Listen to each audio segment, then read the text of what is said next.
Approve my affair, her boss demanded. Mafia boss entered. She works for me now, not you.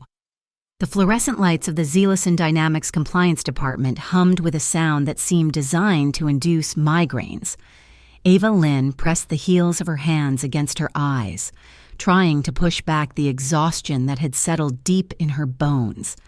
It was 6 p.m, and the sprawling open-plan office was mostly empty, save for the cleaning crew moving silently between the rows of gray cubicles and the few unfortunate souls like her who were too buried in work to leave. Ava stared at the dual monitors in front of her, spreadsheets blurred into a sea of white cells and black numbers. She was 28 years old, but tonight she felt twice that age. Her lower back ached from the cheap ergonomic chair that offered no real support, and her stomach rumbled, reminding her that she had skipped lunch to finish the quarterly risk assessment report. She minimized the spreadsheet and opened her banking app on her phone. The numbers on the screen made her chest tighten. The balance was perilously low. Between the rent on her small apartment in the transitional neighborhood of East Brookmont and the wire transfer she had sent yesterday for her mother's chemotherapy treatments, there was barely enough left to buy groceries for the week. Student loan notifications were piling up in her email inbox, marked with bright red flags that she was too afraid to click on. Just survive the month, she told herself. Just get through the next 30 days. The sharp ping of an instant message on her computer screen made her jump. It was from Martin Cleary. See me in my office. Now. Ava stared at the message. Martin was the vice president of regional sales and, unfortunately, the man who currently held her career in the palm of his sweaty, manicured hand. He was mid-40s, married with 3 children, and possessed the kind of arrogance that only came from a lifetime of failing upward. She smoothed down her skirt, took a deep breath, and stood up. The walk to the corner office felt like a march to the gallows. The glass walls of his office were meant to project transparency, but as soon as Ava stepped inside, Martin reached for the remote on his desk. With a soft whir, the heavy blinds rotated shut, sealing them off from the rest of the floor. "Have a seat, Ava," Martin said. He did not look up from his phone. Ava sat on the edge of the leather guest chair, clutching her notepad. "Good evening. Mr. Cleary, is this about the compliance audit for the Western District?" Martin finally set his phone down. He smiled, but it did not reach his eyes. His eyes were cold, assessing, like a reptile sunning itself on a rock. "Forget the audit," he said. "We have a small administrative hiccup. A misunderstanding with the finance department regarding my travel expenses for the conference in Miami last week." Ava felt a cold knot form in her stomach. She knew exactly which expenses he was talking about. She had flagged them herself 2 days ago. "Mr. Cleary," she began, keeping her voice steady.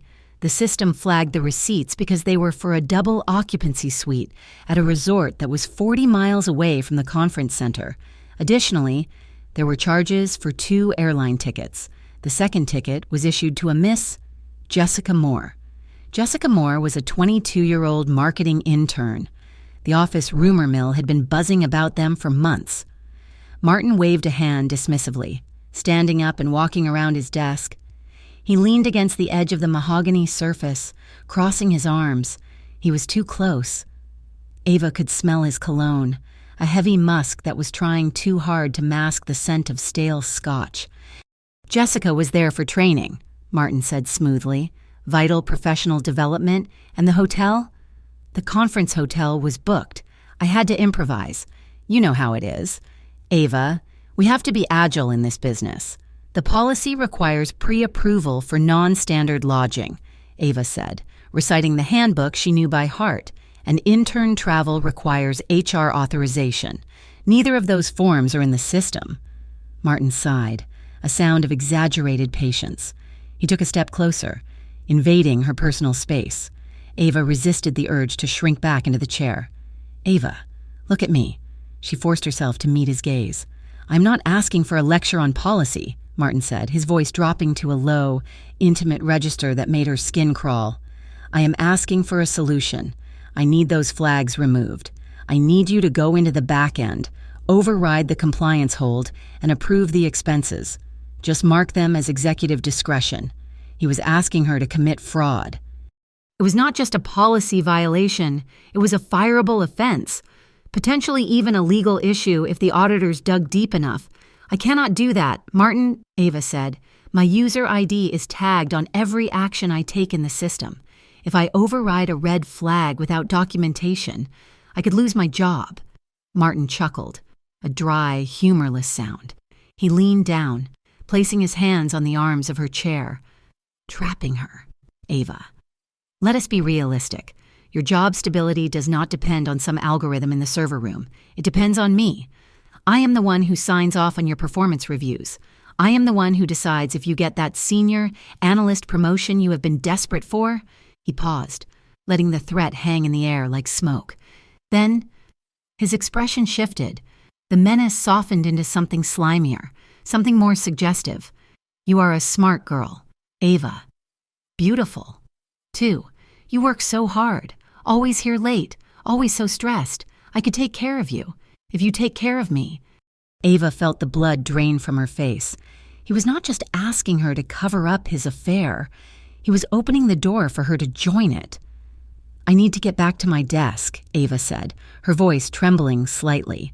Martin straightened up, his face hardening instantly. Think about it. Ava, tonight. I expect those expenses to be cleared by tomorrow morning. Oh, and check your calendar. I added you to the guest list for the client event tonight. He walked back around his desk and sat down, dismissing her. Club Veludo, Martin said, not looking at her. 9 o'clock, do not be late, and dress nicely. We have important clients to impress. Ava walked out of the office, her legs feeling like lead. She made it back to her cubicle and sank into her chair, her hands shaking as she reached for her phone. She typed out a message to her best friend. Sarah. He did it again. He cornered me. He wants me to fix the books for his mistress, and I think he just hit on me. I do not know what to do. I cannot lose this paycheck. Her thumb hovered over the send button. She stared at the words. If she sent this, it was real. If she sent this and it somehow got back to HR, or if Martin found out she was talking, he would make good on his threats. He would paint her as the problem. He would say she was incompetent or unstable. He had done it to his last assistant, with a heavy sigh. Ava held down the backspace key and watched the letters disappear one by one until the screen was blank. She went home to her small apartment, the silence of the empty rooms pressing in on her. She looked at the stack of medical bills on the counter. $5,000. That was just the copay for the last round of scans. She did not have a choice. She had to keep this job. At 9 o'clock. Ava stood in front of the imposing black doors of Club Veludo. The downtown air was cool, but she was sweating. The club was located in the Diamond District, a part of Brookmont where the pavement seemed to sparkle and the cars parked along the curb cost more than her parents' house. She was wearing a simple black sheath dress she had bought at a discount outlet 3 years ago. It was modest, professional, and entirely unexciting. As she watched the line of people waiting to get in, she felt painfully out of place. The women were draped in shimmering sequins and silk, their heels clicking sharply on the concrete. The men wore tailored Italian suits that fit like second skins. Ava approached the bouncer. He checked her name against a digital list on a tablet and nodded.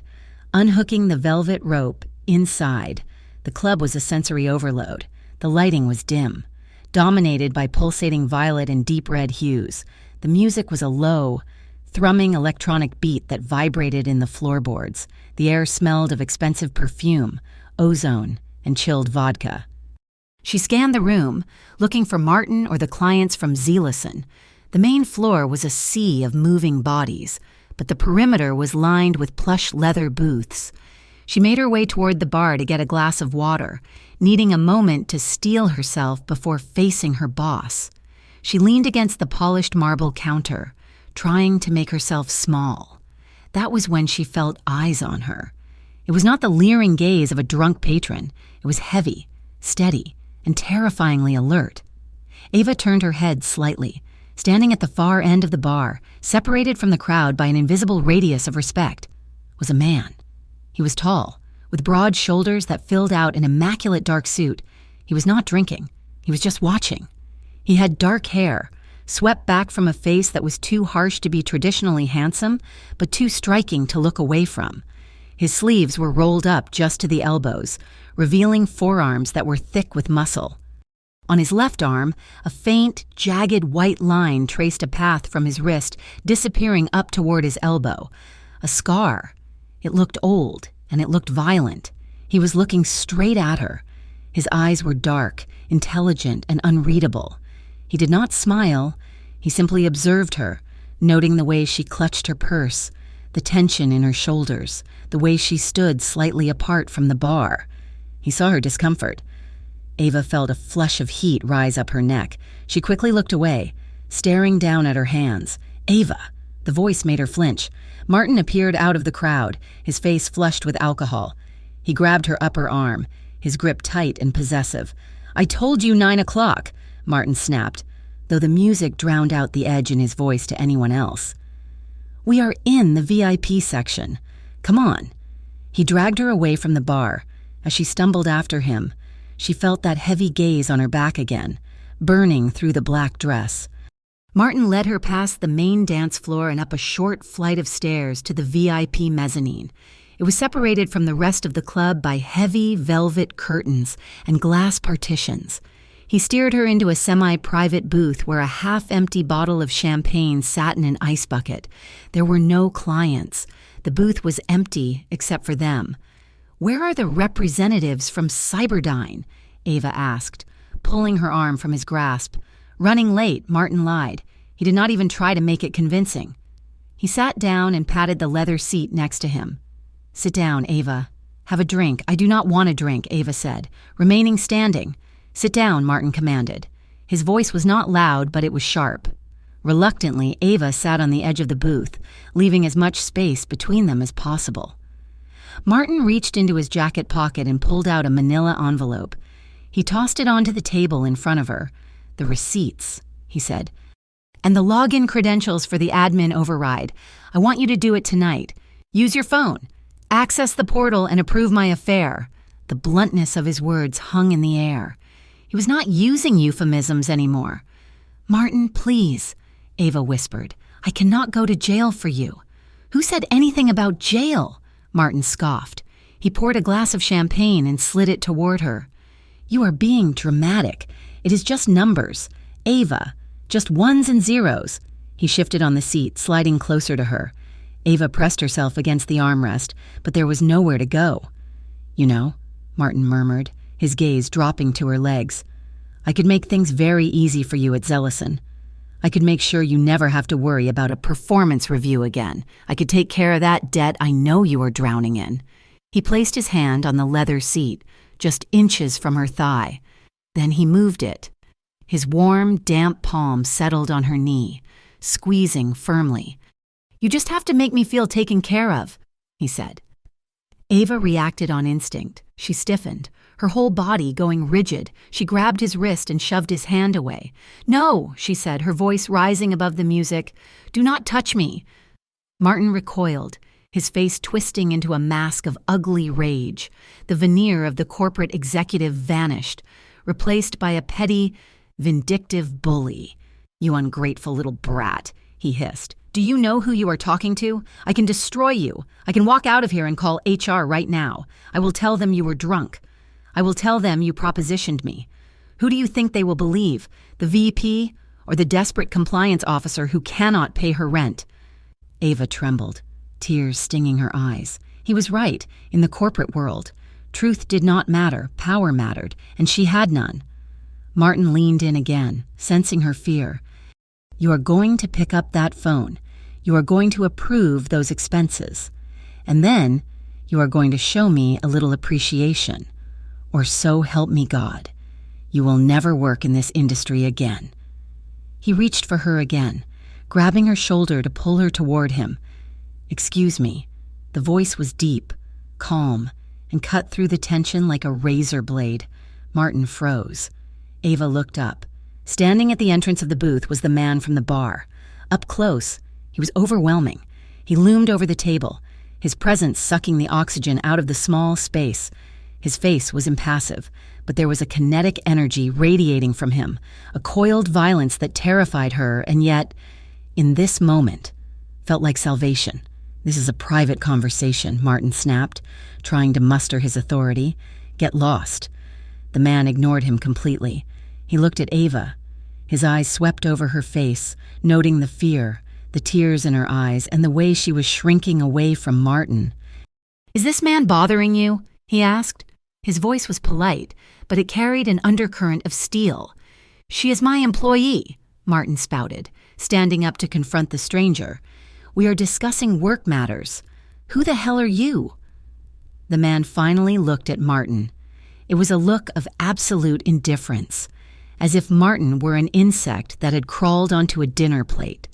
"I am the person who ensures the guests in this club are treated with respect," the man said. "And I saw you put your hands on her when she clearly did not want you to."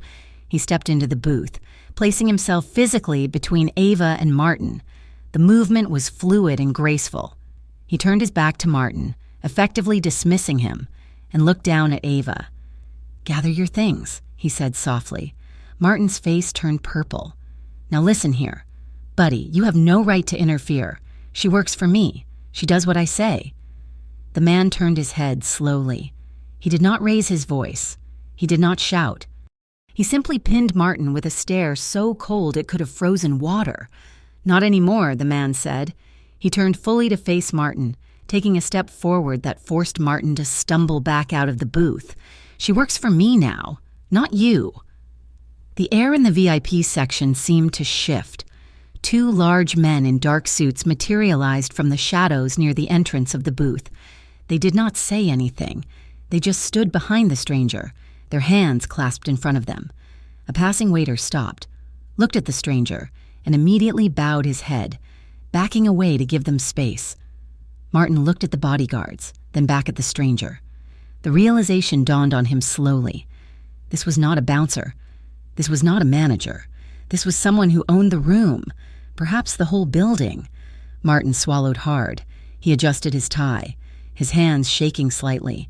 "This is ridiculous," Martin muttered, trying to salvage his dignity. "You are making a mistake. She is useless." "Get out," the stranger said. Martin opened his mouth to speak, saw the look in the stranger's eyes, and snapped it shut. He grabbed the manila envelope from the table. "You will regret this." "Ava," Martin whispered, a final venomous shot directed at her. "Do not bother coming in tomorrow." He turned and hurried away, disappearing into the crowd, looking small and pathetic. Ava sat frozen in the booth, her heart hammering against her ribs like a trapped bird. She was shaking uncontrollably. The adrenaline was fading, leaving her cold and nauseous. She stared at the empty space where Martin had been, her mind racing. She had just lost her job. She had just made an enemy of a powerful man. Her life was over. A hand entered her field of vision. It was a large hand, with long, capable fingers. It was held out to her, palm up. Ava looked up. The stranger, Nico Moretti, though she did not know his name yet, was watching her. The hardness in his eyes had softened, just a fraction. "Are you okay?" he asked. Ava looked at his hand, then at his face. She saw the faint scar on his arm again. She saw the danger that clung to him like a second skin. She knew, with an instinct she did not know she possessed, that taking this hand would change everything. It was crossing a threshold, but looking at the empty champagne bottle and the dark booth where she had almost been assaulted, she realized she had nowhere else to go. She reached out and placed her trembling hand in his. His grip was warm, dry, and incredibly strong. He pulled her to her feet with effortless ease. I think so," she stammered. "Come," he said, keeping her hand in his. "Let us get you out of here," as he led her out of the booth and through the parting crowd. Ava Lynn felt the corporate world she had fought so hard to survive in, crumbling behind her, and a new, darker, and infinitely more dangerous world rising up to meet her. The morning sun that filtered through the windows of Zealous and Dynamics usually felt oppressive to Ava Lynn, but today it felt like a spotlight on an impending execution. She sat at her desk, her fingers hovering over the keyboard, staring at the red dialog box that had popped up on her screen the moment she tried to log in. Access denied. Account suspended. Contact administrator. Ava blinked, her heart skipping a beat. She tried again, typing her password with deliberate slowness, making sure every keystroke was correct. The result was the same. A cold dread washed over her, starting at the base of her neck and spreading down her spine. It was not a glitch. In the world of corporate compliance, sudden lockouts were rarely accidents. They were warnings. She reached for her desk phone to call IT, but before she could lift the receiver, a notification pinged on her personal cell phone. She looked down. It was an email sent to her personal address from the Human Resources Department. Subject: Mandatory Performance Review and Conduct Inquiry. Ava felt the blood drain from her face. She opened the email. The language was sterile, corporate, and terrifying. It stated that due to recent reports regarding her professional conduct and potential policy violations, her access to company systems had been temporarily revoked, pending a meeting scheduled for 2 p.m. Martin, he had not wasted a single second. He was controlling the narrative before she could even open her mouth. He was painting her as the liability. Ava sat back in her chair, feeling exposed in the open-plan office. Colleagues walked by with their coffees, chatting about their weekends, oblivious to the fact that her life was imploding. She felt a vibration in her hand. Her phone was ringing. It was an unknown number. Ava hesitated, then answered, her voice tight. "Hello? Miss Lynn?" The voice on the other end was female, crisp and professional. "This is Elena, calling from the executive office of the Moretti Protection Group." Ava froze. The name Moretti sent a jolt through her. She remembered the dark suit, the scar on the forearm, the way the air in the club had shifted when he spoke. "Yes," Ava said, barely a whisper. "I am listening." "Mr. Moretti would like to speak with you regarding a potential employment opportunity," Elena said. She spoke with the calm efficiency of someone who was used to arranging things that were not entirely standard. "He understands that your current situation at Zelison Dynamics has become complicated. He has an opening for a compliance officer that requires immediate attention." Ava looked at her dark computer screen. She looked at the time. It was only 9 a.m. She had 5 hours until her execution with HR. "When?" Ava asked. "A car is waiting for you downstairs," Elena replied. Ava walked out of the Zelison building with her head down, feeling like a fugitive. Sure enough, a black sedan was idling at the curb. The driver, a man with a thick neck and sunglasses, opened the door for her without a word. The ride was short. The Moretti Protection Group was housed in a mid-rise building in the financial district, a structure of steel and tinted glass that looked impenetrable. As Ava stepped into the lobby, the atmosphere was markedly different from the chaotic energy of the tech firm she had just left. Here, it was quiet. The air was cool and smelled of antiseptic and lemon. Security was tight. Ava noticed cameras in every corner, their lenses tracking her movement. There were men standing near the elevators, wearing earpieces and tailored suits that did little to hide the bulk of weapons beneath their jackets. They did not smile. They watched her with professional detachment. Elena met her at the elevator bank. She was a striking woman in her 30s, holding a tablet. "Right this way, Miss Lynn," Elena said. They rode the elevator to the top floor. The doors opened into a spacious reception area that led directly into a large corner office.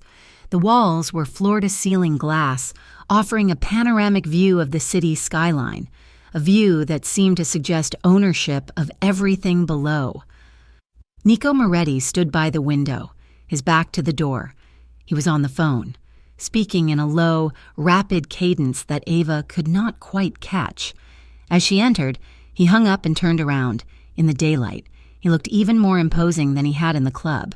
The sunlight caught the sharp angles of his jaw and the intelligence in his dark eyes. He was wearing a charcoal gray suit, the jacket unbuttoned, revealing a crisp white shirt. "Thank you, Elena," Nico said. Elena nodded and closed the door, leaving Ava alone with him. Nico walked over to a sleek seating area where 2 leather armchairs faced a low glass table. "Please, sit down. Ava." "Can I get you anything? Water? Espresso?" "Water is fine, thank you," Ava said, her voice steady despite her nerves. Nico poured a glass from a crystal pitcher and handed it to her. He sat in the chair opposite her, leaning forward, his elbows resting on his knees. "I want to apologize for last night," Nico began. His voice was deep, resonating in the quiet room. "Martin Cleary is a small man with a small mind. I regret that you had to experience that in a place I have influence over." Ava gripped the glass. "It was not your fault, but why am I here, Mr. Moretti?" Nico studied her for a moment. "Call me Nico. You are here because I have a problem, and I think you are the solution." He gestured to the pristine office around them. To the outside world, Moretti Protection Group is a high-end security consultancy. We handle executive protection, secure transport, and risk assessment for high-net-worth individuals, and we do a lot of that. But we also operate in gray areas. Ava felt a chill. She knew what gray areas meant. "I am trying to change that," Nico continued. "I am trying to legitimate our operations. We have contracts coming in, construction, logistics, municipal partnerships, but my paperwork is a mess. My permits are tangled in bureaucracy, and my current staff knows how to handle threats, not auditors. I need someone who knows the law, someone who knows how to spot a liability before it becomes an indictment, someone honest." He looked her in the eye. "I saw you last night. Ava. You stood up to a man who holds your career in his hands because he asked you to cross a line. That is the kind of person I need." Ava looked around the office. It was beautiful, but it felt like a fortress. "What is the salary?" she asked bluntly. Nico named a figure. It was nearly double what she made at Zellison. Ava's breath hitched. That amount would cover the rent. It would pay off her student loans in 2 years. It would cover her mother's chemotherapy without her having to fight the insurance company every single month. But she was not naive. High pay meant high risk. "And what exactly would I be cleaning up?" Ava asked. Nico stood up and walked to his desk. "Come here. Let me show you." Ava stood and walked around the massive oak desk. Nico tapped a key on his computer, bringing up a complex flowchart of shell companies and licensing agreements. "Look at this," he said. Ava leaned in to look at the screen. She had to lean over his shoulder to see the fine print. Suddenly, she was acutely aware of him. He was close, very close. She could smell his cologne, a mix of cedar, spice, and something clean like rain. It was subtle, but it filled her senses. She could feel the heat radiating from his body through his suit jacket. As he pointed to a section of the document, his arm brushed against hers. It was an electric contact. Ava stopped breathing for a second. She felt his breath stir the hair near her cheek as he spoke. "This structure here," Nico said, his voice dropping an octave, becoming a rumble in his chest that she could almost feel. "It is vulnerable. If an auditor looked at this transfer, they would flag it immediately." Ava stared at the screen, but the numbers were swimming. Her heart was hammering against her ribs. She felt a magnetic pull toward him, a dangerous gravity. Nico seemed to freeze. He stopped speaking. He turned his head slightly, just enough that if she turned hers, their faces would be inches apart. He looked at her, his gaze dropping to her lips and then back up to her eyes. The air between them crackled with a sudden, intense tension. Then, Nico blinked. He saw the way her hand was gripping the edge of the desk, the white knuckles. He saw the tension in her neck. He stepped back. He moved smoothly, creating a respectful distance between them. The heat dissipated, leaving Ava feeling cold and strangely bereft. "You are in control here, Ava," Nico said softly. "I am offering you a job, a legitimate job. I will not pressure you. If you walk out that door, you will never hear from me again. But if you stay, I promise you will be protected. No one will ever corner you in a booth again." Ava swallowed hard. "I have a meeting at Zellison at 2:00. Nico nodded. "Go to your meeting. Hear what they have to say. My offer stands until midnight." Ava returned to Zellison Dynamics feeling like she was walking into a war zone without armor. The hours dragged by until 2 o'clock. When she walked into the conference room, Martin was already there, sitting at the head of the table. Next to him was a woman from HR who Ava had never met, a woman with a severe bob and glasses. "Have a seat, Miss Lynn," the HR representative said. Ava sat. Martin was smiling. It was the smile of a predator who had already eaten and was just playing with the bones. "Ava," Martin said, his voice dripping with faux concern. "We are very worried about you. We have received reports regarding your behavior at the client event last night," the HR representative said, reading from a file, intoxication, disorderly conduct, and, most concerningly, insubordination toward a senior executive in the presence of key clients. "That is a lie," Ava said, her voice shaking. "I had 1 glass of water." "Martin." "Mr. Cleary propositioned me. He asked me to approve fraudulent expenses." Martin shook his head sadly. "See, this is what I was talking about. She is confused. Unstable, Ava," Martin said, leaning forward. "We found the logs. We know you were trying to access unauthorized areas of the finance server this morning. That is a serious breach of protocol. I was trying to log in to do my job," Ava cried. "This investigation could lead to immediate termination for cause." The HR representative interrupted. "And given the sensitive nature of the data, Zellison reserves the right to pursue legal action for attempted data theft." Legal action! They were threatening to sue her, to bankrupt her. "However," Martin said, holding up a hand, "because of your tenure, and because I believe you are simply overwhelmed. I am willing to advocate for a resignation. You resign. Effective immediately. Sign a non-disclosure agreement and we will not press charges. We will not dispute your unemployment claim. It was a setup, a perfectly executed trap.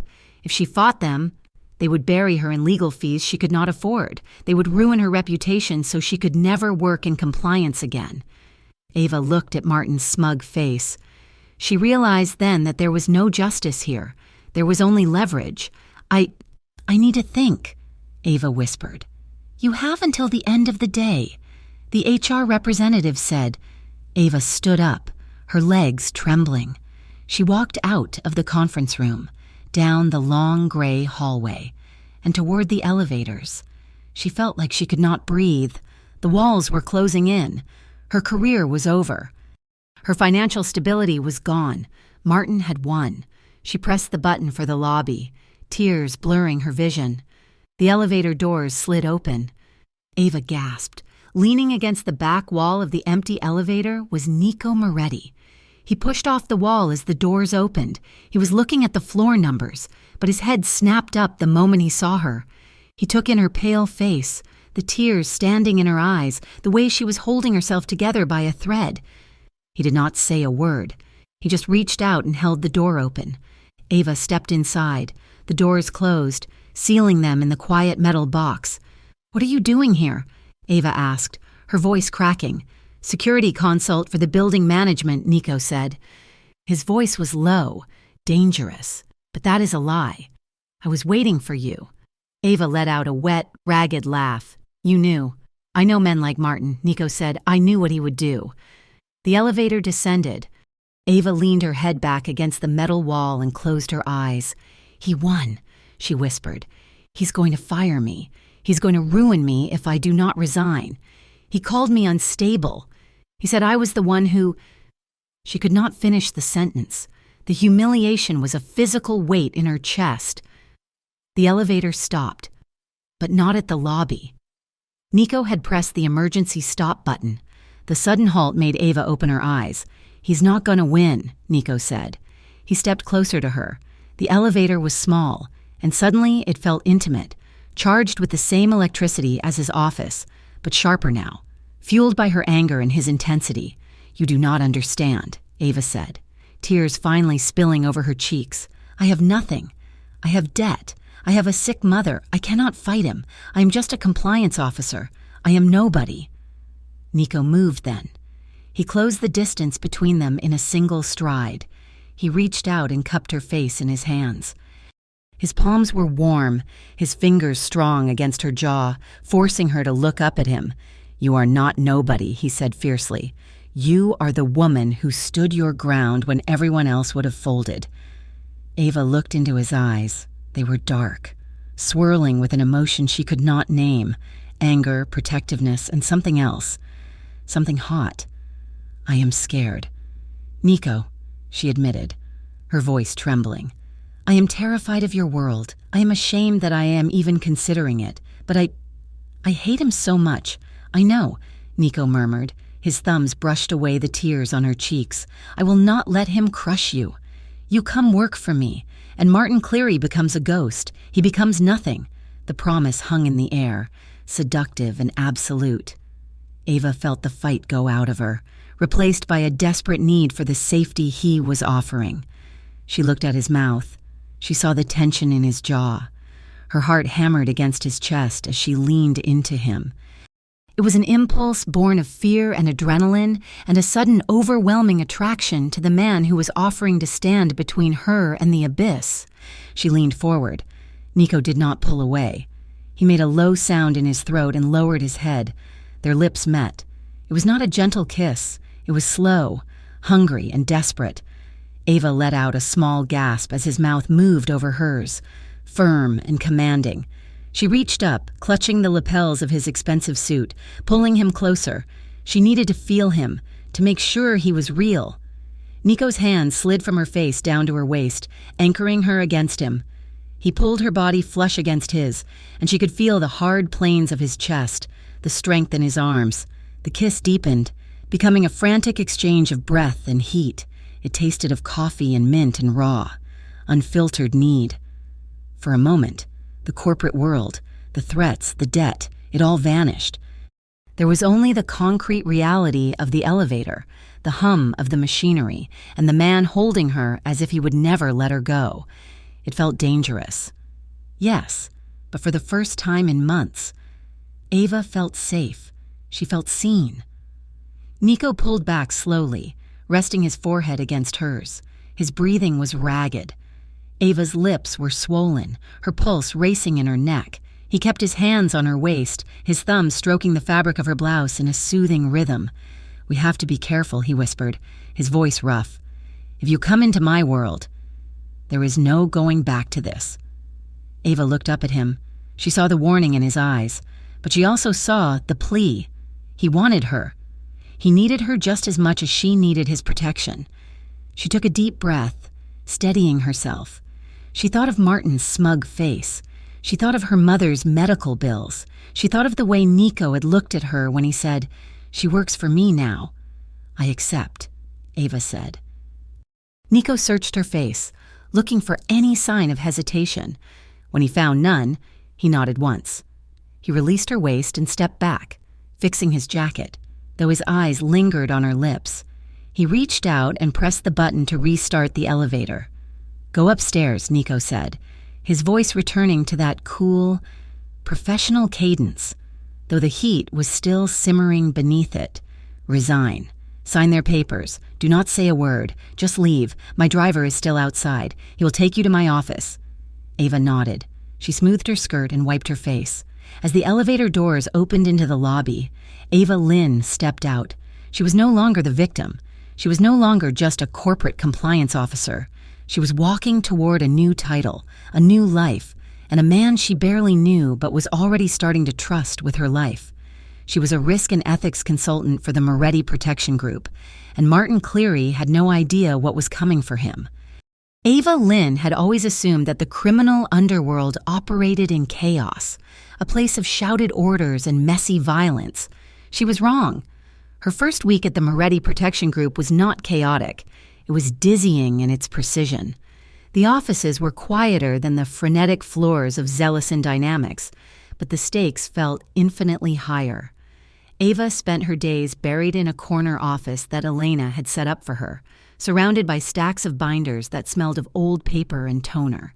She began to map the anatomy of Nico's empire, and it was a complex beast. On the surface, everything looked pristine. There were legitimate contracts with high-end nightclubs, logistics companies, and several major construction firms renovating the downtown harbor. These entities paid for consulting and site security through transparent bank transfers. But as Ava dug deeper, tracing the flow of revenue against the actual services rendered, she found the gray areas Nico had warned her about. There were cash deposits listed as miscellaneous retainers that did not match any invoice. There were permits for construction sites that had been approved weeks faster than the municipal average, hinting at lubrication within the city council. Ava worked with the focus of a surgeon. Separating the healthy tissue from the infected, she created a color-coded system: green for clean, yellow for questionable, and red for liabilities that could land them all in federal prison. She was not just a compliance officer anymore. She was a cartographer of risk, and she was good at it. By Wednesday, the pattern of their days had shifted into the nights. Nico worked late, and Ava found herself staying to match his pace. The sun would dip below the skyline of Brookmont, turning the glass walls of his office into mirrors reflecting the city lights. And the atmosphere inside would change. The sharp professional distance between them began to thin, worn down by exhaustion and proximity. It was late Thursday evening. The office was silent except for the hum of the HVAC system and the scratching of Nico's pen. Ava stood by his desk, sliding a stack of revised vendor contracts toward him. "These are ready for signature," she said, her voice sounding loud in the quiet room. "I flagged the indemnity clause in the logistics agreement. It was too broad. If one of their drivers hits a pedestrian, we would have been liable." I narrowed the scope. Nico looked up, his eyes tired but warm. He took the file, his fingers brushing against hers as the paper changed hands. The contact was brief, lasting less than a second, but it sent a shockwave through Ava's arm. She pulled her hand back, perhaps a little too quickly. Nico paused, his gaze dropping to her hand before meeting her eyes again. "Good catch," he said softly. "Thank you, Ava." He did not look away. For a long moment, the contract lay forgotten on the mahogany desk. The air between them felt heavy, charged with the same electricity that had been there in the elevator. But now it was a slow burn, a steady accumulation of shared hours and silent understanding. Ava cleared her throat and stepped back, breaking the spell. "I will grab the files for the nightclub inspections." Nico watched her go, a thoughtful expression on his face, before turning back to his work. On Friday night, the weather turned, rain lashing against the floor-to-ceiling windows. They had ordered Thai food from a place down the street, and the takeout boxes were spread across the low coffee table in the seating area of Nico's office. Ava sat on one end of the leather sofa, picking at her pad thai with chopsticks. Her shoes were kicked off under the table, a small rebellion against the formality of the day. Nico sat on the other end, his tie loosened, looking less like a mob boss and more like a man carrying the weight of the world. They were eating in a comfortable silence when a sudden burst of loud, raucous laughter echoed from the hallway outside. It was just two of the night security guards swapping a joke, but the sound, booming, male, and unrestrained, hit Ava like a physical blow. She froze. Her chopsticks halted halfway to her mouth. In an instant, she was back in the VIP booth at Club Voluto, hearing Martin's derisive laughter as he mocked her career. Her heart hammered a frantic rhythm against her ribs, and her breath hitched in her throat. Nico noticed the shift immediately. He set his carton of food down on the table. He did not ask what was wrong. He seemed to understand instinctively. He shifted on the couch, sliding closer until he was right beside her. He did not grab her or crowd her. Instead, he draped his arm along the back of the sofa, not touching her, but creating a protective barrier behind her shoulders. His presence was a solid wall of heat and stability. "Ava," Nico said, his voice low and grounding. Ava blinked, shaking her head to clear the memory. I am sorry. It was just the noise." Nico turned slightly, his knee brushing against hers. "Listen to me. The men in that hallway work for me. They answer to me. And because you are here, they answer to you." He waited until she looked at him. "No one laughs at you here. Ava, No one touches you unless you want them to. You are safe." The certainty in his tone unknotted the tension in her chest. Ava let out a long breath, her shoulders sagging. "Thank you," she whispered. "It is stupid. I should be over it." "Trauma does not have an expiration date," Nico said gently. He left his arm on the back of the sofa, his fingers just inches from her shoulder. The proximity felt natural now, necessary. "Why do you do this?" Ava asked suddenly, looking at him. "You could run a Fortune 500 company. You have the mind for it." "Why this? Why the danger?" Nico looked out the window at the rain-streaked city. "It is family," he said. "My father. He ran protection the old way. It was all cash, handshakes, and broken kneecaps if someone did not pay. He built this city's security infrastructure, but he built it on fear." He looked back at Ava, his expression guarded. "I grew up watching him. I saw the power, but I also saw the cost. He spent the last 10 years of his life looking over his shoulder. I wanted to change it. I studied business. I wanted to pull the Moretti name out of the gutter and put it on a skyscraper." He gestured to the room around them. "I built the polished front, I put on the suits, but the roots are deep. Ava, you cannot just cut them off without killing the tree. I am trying to graft something new onto something rotten. It is a slow process." Ava listened, seeing for the first time the conflict that drove him. He was not just a criminal. He was a man trying to escape his own inheritance. "I understand roots," Ava said quietly. "My father left when I was 12. My mother worked 3 jobs to keep us afloat before she got sick. I spent my whole life trying to be perfect, trying to follow every rule, because I thought if I did everything right, we would be safe. I thought if I became a compliance officer, if I controlled the rules, I could control my life." She laughed bitterly. "And look where it got me, bankrupt and blackmailed by a man who thinks rules are for other people." Nico's hand moved from the back of the sofa to rest gently on her shoulder. His thumb rubbed a slow circle against the fabric of her blouse. "You are not bankrupt," he said firmly, "and you are not alone anymore. You have me." The moment hung suspended in time, fragile and intimate. Ava leaned into his touch, just a fraction, allowing herself to feel the warmth of his hand. The fragile peace shattered the next morning. Ava arrived at the office to find a courier envelope on her desk. It was marked strictly confidential. Inside was a formal notice from the legal department of Zealous and Dynamics. Her hands shook as she read the legal jargon. It was an official notification of an internal investigation. They were accusing her of breaching confidentiality agreements, misusing proprietary data, and violating her non-compete clause. It was a masterpiece of corporate fiction, clearly orchestrated by Martin to silence her. The letter implied that if she did not cease her hostile actions, whatever those were supposed to be, they would seek damages in the hundreds of thousands of dollars. Ava felt the room spin. It was retaliation, pure and simple. Martin knew she had found a landing spot, and he was trying to burn it down. The door to her office flew open. Nico strode in, his face a mask of thunderous fury. He had evidently received a copy, or perhaps his lawyers had already been contacted. He did not say hello. He walked straight to her desk, picked up the letter she had dropped, and read it in 3 seconds. He crumbled the heavy paper in his fist. "Get Elena," Nico growled to the empty air, though his assistant appeared in the doorway a second later. "Get my lawyer on the phone," Nico barked, "and tell the research team I want everything on Martin Cleary. I want his bank statements, his phone records, his credit card receipts for the last 5 years. I want to know where he eats, where he sleeps, and exactly how much company money he has funneled into that mistress of his." He turned his blazing eyes to Ava. Ava stood up, feeling small in the face of his rage. "Nico, they can sue me. I cannot afford a lawyer." "You do not need a lawyer," Nico said, his voice dropping to a lethal calm. "You have mine, and he is better than anything Zellison has on their payroll."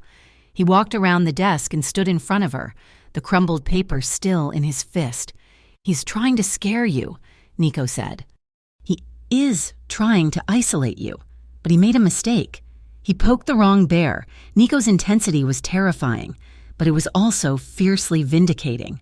For the first time, someone was fighting for her with the same ruthlessness that the world had used against her. However, Nico continued, his expression darkening, this means he is watching us. He knows you are here. Things might get uglier before they get better. Ava, Martin is desperate. A desperate man is unpredictable. I can handle it, Ava said, though her voice trembled slightly. Nico looked at her, his eyes searching hers. I know you can, but you need to know what you are really dealing with. You have seen the paperwork, Ava, but you have not seen the reality. What do you mean? Ava asked. Tonight, Nico said, I have a shipment inspection at the distribution warehouse in the industrial district. You want to know where the money comes from? You want to know what you are really protecting? Come with me. The warehouse was a cavernous metal structure near the river, smelling of diesel fuel and damp concrete. It was midnight. The rain had stopped, leaving the air cold and sharp. Ava stood next to Nico as a team of men in workwear pried open several large wooden crates. The lighting was harsh, coming from hanging halogen lamps that cast long, stark shadows.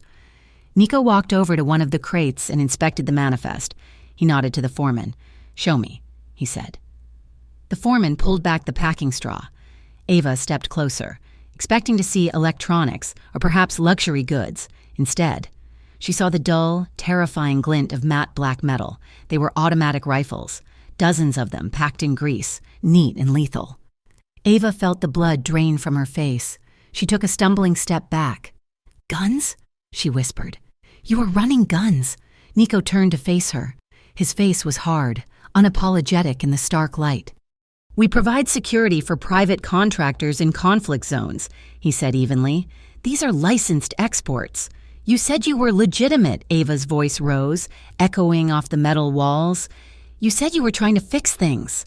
I am, Nico said, stepping toward her. The paperwork for this is clean, but the buyers are not always the good guys. Ava, that is the business.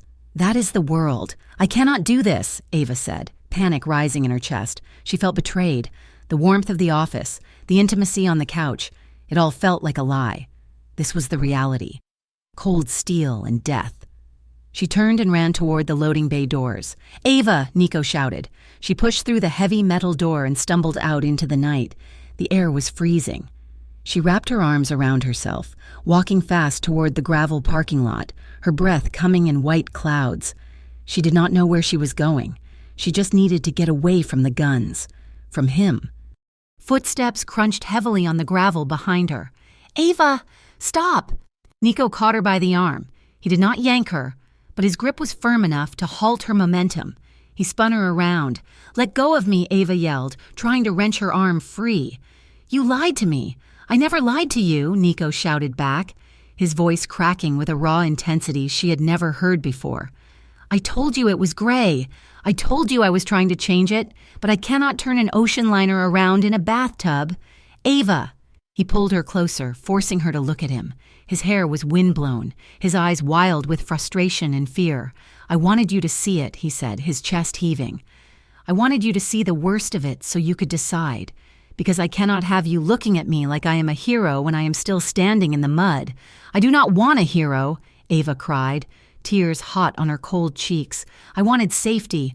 I wanted something real. And you are just another man with a gun. No, Nico roared. He grabbed her other shoulder, holding her steady. I am the man who would burn this whole city down to keep you safe. Do you not understand?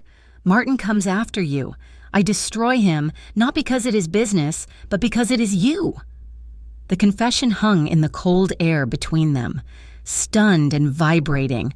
I never wanted to drag you into this, Nico said, his voice dropping to a desperate rasp. I should have let you walk away that first day, but I could not. I cannot imagine stepping back from you now. I look at you, and I see the only clean thing in my life. Ava looked at him.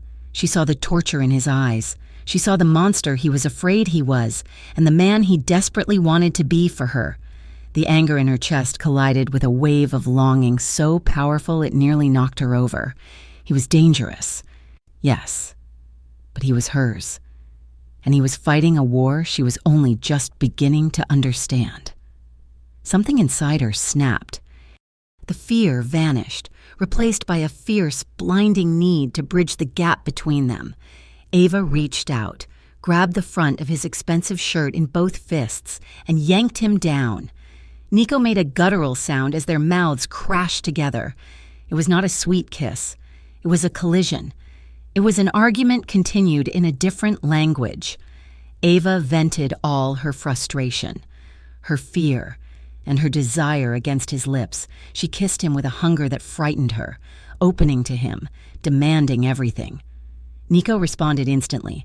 His control shattered. His arms went around her, crushing her against his body, one hand tangled in her hair, tilting her head back to deepen the kiss, while the other swept down her back to her waist, pulling her hips flush against his. The headlights of a passing truck on the nearby highway swept over them, illuminating them in disjointed stripes of light. Ava's black coat, Nico's white shirt, their bodies locked together in the darkness of the industrial lot. Ava groaned into his mouth, tasting the cold air and his hot breath. She felt the hard ridge of his belt buckle, the power in his thighs as he pressed her back against the rough siding of the warehouse wall. His mouth moved from her lips to her jaw, biting down gently, then to the sensitive cord of her neck. Ava. He gasped against her skin, his voice wrecked. Ava, stop me. He was giving her the choice again. Even now, consumed by fire, he was giving her the control. Ava panted, her hands clutching his shoulders, her fingers digging into the muscle. She pulled back just enough to look at him, their foreheads pressed together, their breath mingling in white puffs in the freezing air. She looked at the warehouse behind him, then back at his face. She saw the conflict. She saw the love. We move forward, Ava whispered, her voice fierce, but with eyes open, Nico closed his eyes, leaning into her touch. Eyes open. He agreed. I stay, Ava said, running her thumb over his lower lip, tracing the shape of it. I stay, and I help you. But only if you let me push. We clean this up, Nico. We get rid of the guns. We get rid of the filth. I will not be part of the old way. Nico opened his eyes. They were dark, dilated, and filled with a terrifying amount of devotion. You are going to make me rewrite my whole world, aren't you? He asked softly. If you want me in it? Yes, Ava said. Nico let out a shaky breath. He kissed her again. Slower this time. A seal on a pact that was more binding than any contract she had reviewed all week. Then I guess I have work to do, he murmured against her lips. Because I am keeping you. They stood there in the cold, wrapped in each other's arms, while the reality of the warehouse loomed behind them. The danger was still there. Martin was still coming. But as they walked back toward the car, Nico's hand firmly in hers, Ava knew they had crossed a line that could never be uncrossed. She had chosen the sinner, but she was going to make him a saint. Or they would both go down trying. Martin Cleary sat in the corner booth of a diner on the outskirts of Brookmont, far away from the polished glass and steel of the Zealison Dynamics headquarters. He nervously adjusted his silk tie, the knot feeling like a noose around his neck. Across from him sat a man named Silas, a lieutenant for the Serrano crime family. Silas was younger than Martin expected, wearing a leather jacket and chewing a toothpick with maddening slowness. I do not need violence, Martin said, his voice dropping to a whisper, though the diner was nearly empty. I need leverage. I need Moretti to bleed. Silas stopped chewing. He looked at Martin with eyes that were flat and unimpressed. You want us to hit Nico Moretti because he stole your secretary? Silas asked. She is not a secretary, Martin snapped, offended by the reduction of his problem. She's a liability. She knows things about my operations, and Moretti. He embarrassed me. He thinks he can just walk into my world and take what is mine. Silas leaned forward, resting his elbows on the sticky table. Here is the deal, Mr. Cleary. The Serrano family has been looking for an opening to push Moretti out of the harbor contracts. You give us the inside track on his business vulnerabilities, and we will apply the pressure. We will make him look weak. We will make his clients lose faith. And the girl? Martin asked. Silas shrugged. If Moretti is busy putting out fires, he cannot watch her 24/7. Once she realizes he cannot protect her, she will come running back to cut a deal with you." Martin smiled, a thin, cruel expression. "Good. I want her to see everything she relied on crumble." 3 days later, the chaos began. At the Moretti Protection Group, the phones were ringing with a relentless, jarring frequency. Ava stood in the center of the open office floor, watching the staff scramble. Elena was juggling 2 landlines at once, her usually perfect composure fraying at the edges. "Ava," Elena called out, holding a hand over the receiver. "I have the manager of the Sapphire Lounge on line 2. He says the fire marshal just shut them down. They found a code violation that did not exist yesterday." Ava grabbed a tablet, pulling up the compliance log for the Sapphire Lounge. "That permit was renewed last month," she said. Scrolling through the data, "It is bulletproof. It does not matter," Elena said. "They have a cease and desist order. And on line 1, I have the foreman from the dockyards. OSHA just raided the site. They are claiming the safety harnesses are non-compliant. They halted all work." Ava felt a cold recognition settle in her stomach. This was not bad luck. This was not a coincidence. She walked into Nico's office without knocking. Nico was standing by the window, his phone pressed to his ear, his back tense. He slammed the phone down into its cradle as she entered. "They hit the trucking route," Nico said, his voice tight with suppressed rage. "State troopers pulled over 4 of our convoys. They are tearing the trucks apart, looking for contraband that is not there. It is a pattern," Ava said. She walked to his desk and turned his monitor toward her, typing in her password to access the analytics dashboard she had built. "Look at the timing. Nico, these aren't random inspections. They are triggered events." She pointed to the screen, where she had overlaid the timestamps of the inspections against the public database queries. "Someone is filing anonymous whistleblower complaints through the municipal portal," Ava explained. "But look at the language in the complaints. Systemic structural negligence. Fiscal impropriety regarding subcontractor lien waivers." Nico frowned, stepping closer to look at the screen. So, this is corporate phrasing," Ava said. "This is the exact terminology Zellison's algorithm uses to flag high-risk vendors. Martin is not just tipping them off. He's using Zellison's risk assessment database to generate specific legally damaging complaints that force the city to act. He's weaponizing bureaucracy against you." Nico looked at her, and the anger in his eyes shifted into something like respect. "He's trying to drown us in paperwork." Nico realized. "He's trying to paralyze you," Ava corrected. "He knows you can handle a gunfight. He knows you cannot handle a regulatory audit." Nico turned to the door. "Marco, get the lieutenants in here. Now." 10 minutes later, the inner circle was gathered around the conference table. There was Marco, Nico's head of physical security, a man built like a vending machine, Dante, who handled the finances, Elena and Ava. The men looked at Ava with skepticism. To them, she was still the civilian, the outsider who had distracted their boss. "She is right," Nico said, silencing the room before anyone could speak. "Martin Cleary is feeding data to the Serrano crew, and they are using city officials to squeeze us." Ava stood up. She felt the weight of their stares, but she did not shrink back. She knew this terrain better than any of them. "I can stop it," Ava said clearly. Dante scoffed. "You are going to stop the fire marshal?" "No," Ava said, turning to him. "I am going to jam the signal. Martin is using a specific sequence of codes to flag these complaints. If I flood the municipal portal with counterfilings and duplicate the metadata, the city's system will flag the complaints as spam and freeze the investigations for a mandatory 30-day review period." The room went silent. Marco looked at Nico. "Can she do that? She wrote the compliance protocols for a billion-dollar tech firm," Nico said, a hint of pride in his voice. "Do whatever you need to do. Ava, buy us time." Ava spent the next 6 hours glued to her keyboard, fighting a silent, digital war against her former boss. By 8 in the evening, the phone calls had stopped. The immediate fires were doused, trapped in administrative limbo. She rubbed her temples.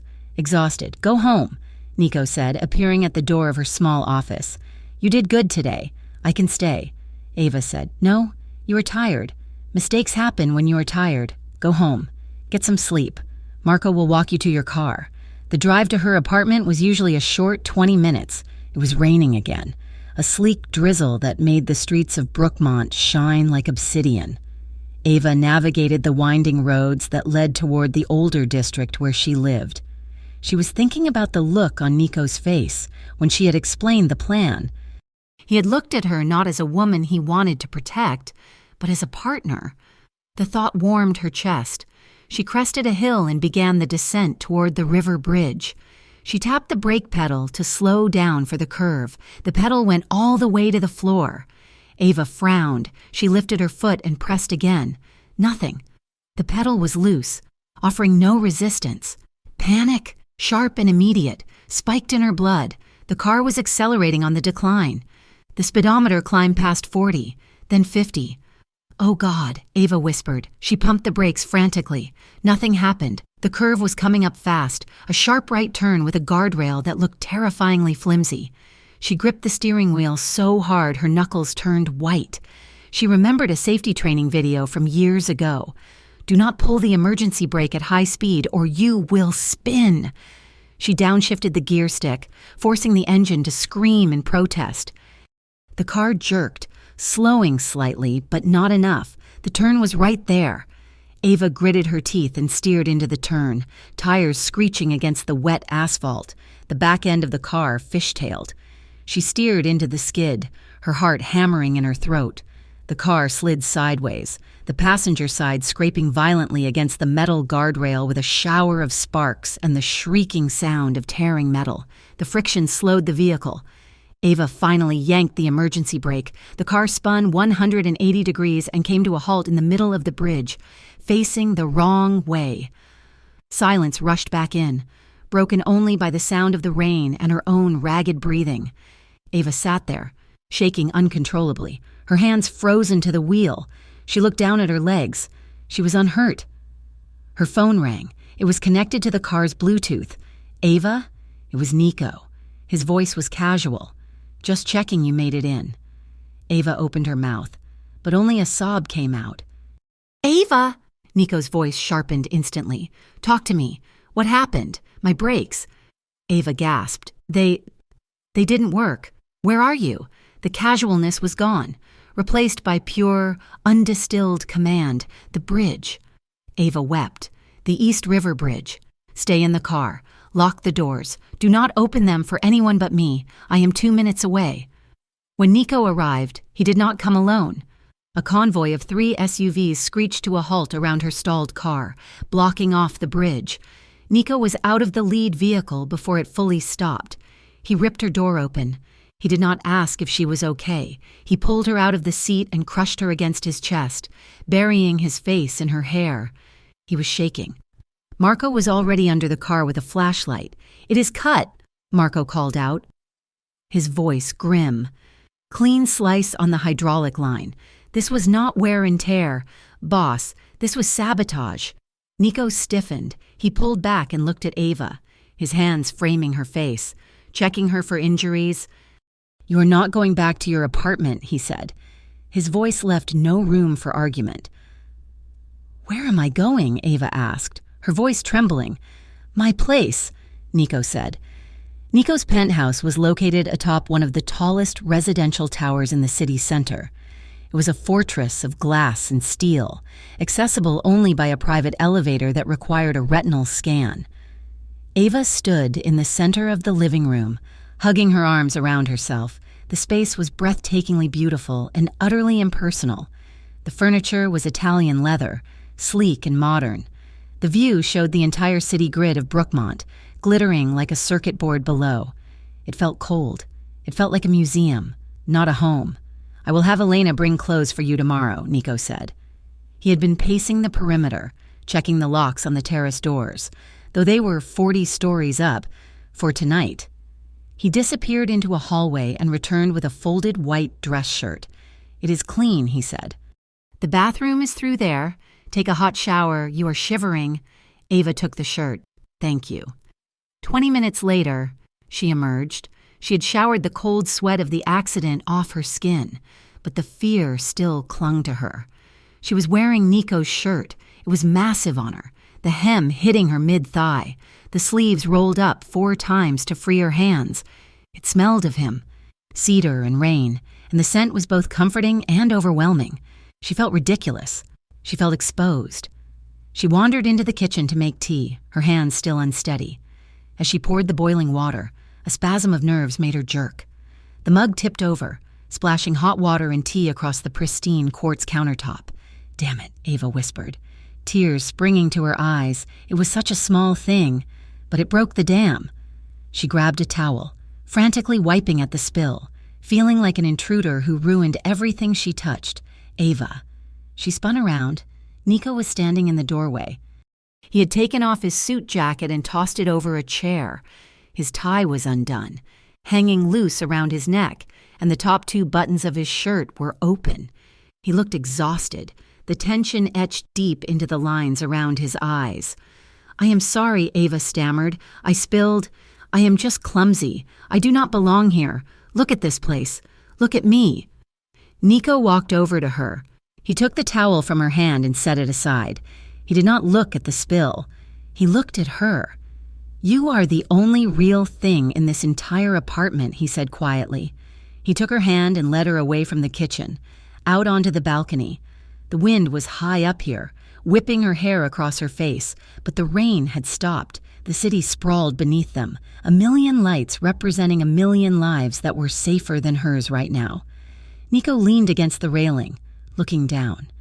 "I am not afraid of Martin," he said suddenly, "and I am not afraid of the Serrano crew. I can handle them. I can crush them." He turned his head to look at her, but when Marco called me, when he said your line was cut, his voice broke. He looked away, his jaw working. I froze. Ava, for the first time in my life, I froze because I realized that no matter how many walls I build, no matter how much security I pay for, I cannot control everything, and the thought of you, down there on that bridge. He took a deep breath, his hands gripping the railing until his knuckles were white. "I am afraid of losing you, Ava. That is the only thing that scares me." Ava watched him. She saw the man beneath the myth. She saw the fear that matched her own. She realized that he was not keeping her here to possess her. He was keeping her here because she had become his heart, and he could not survive if she stopped beating. The vulnerability in his eyes drew her in like a magnet. She stepped closer.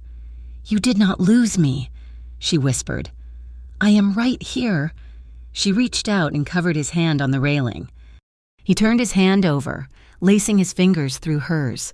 The fit was perfect. Nico turned to face her fully.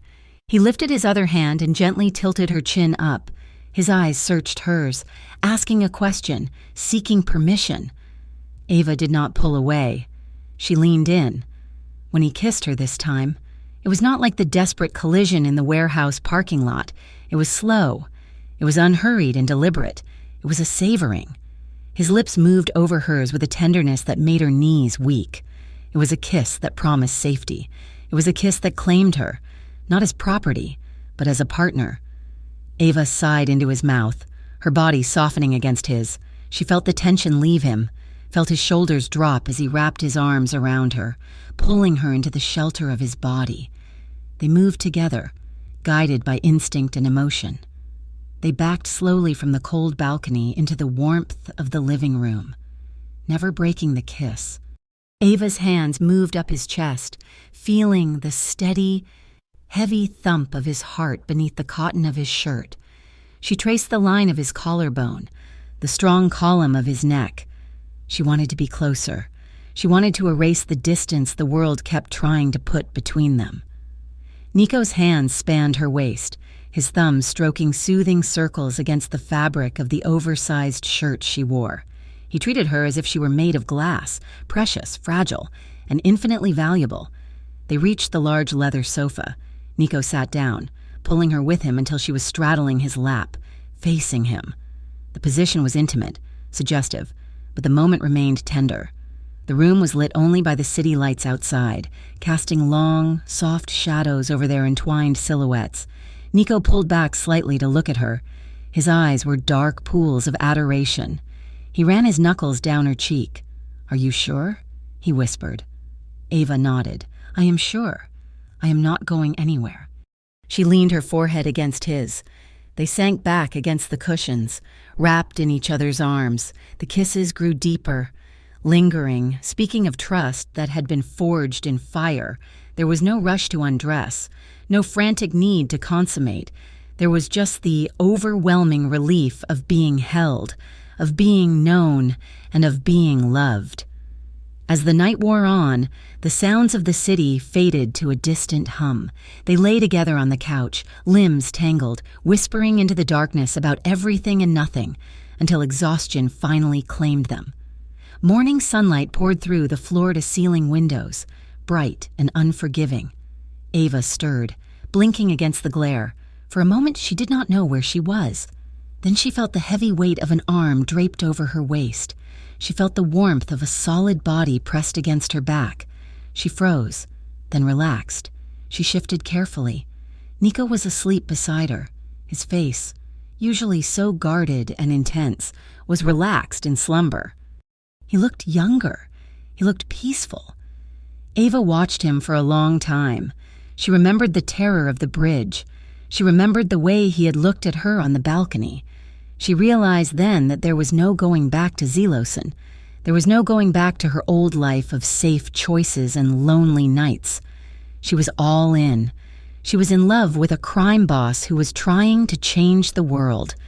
And she was the only one who could help him do it.